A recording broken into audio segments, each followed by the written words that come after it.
大家好，前面做了2期测试吸尘器吸力的视频，我哥看了很感兴趣，就让我测测他们家的戴森 V12 吸力如何。正好我也想看看5000块钱的戴森究竟有没有宣传的那么神奇。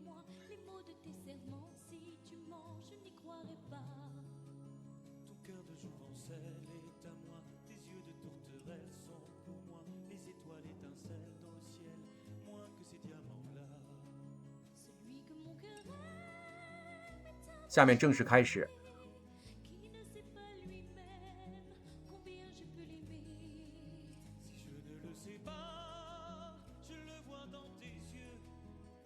我哥问我需要开到最高档吗？原来这开的不是最高档，肯定要开到最高档测试了。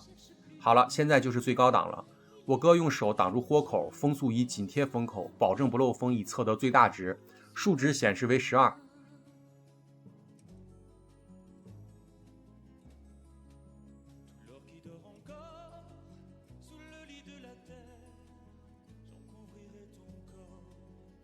然后加管测试，因为是圆滑的金属直管，所以风量衰减很小，测得数值为10.5。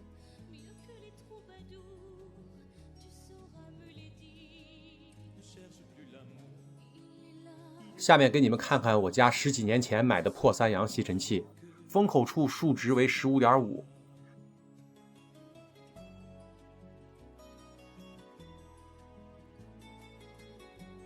再给你们看看我哥200块钱买的1000瓦的桶式吸尘器，加上管子数值为16。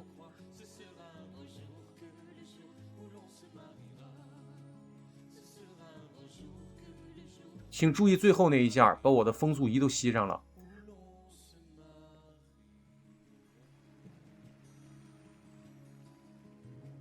去掉管子直接测风口，吸力能达到恐怖的19。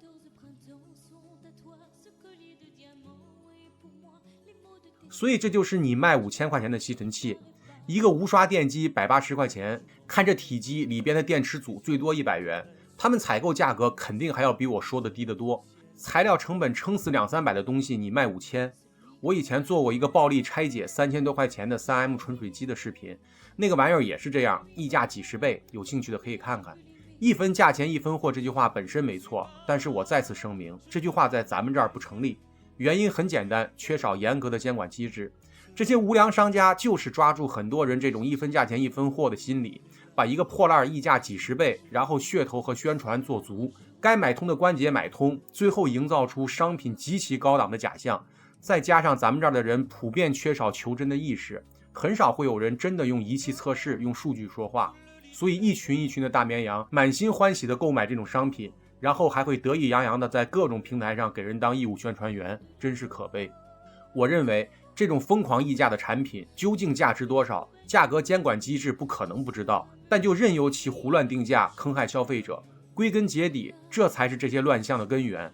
当然我们改变不了这些，但是我们可以改变我们自己。切记，在咱们这儿一分价钱一分货这句话不成立，不成立，不成立。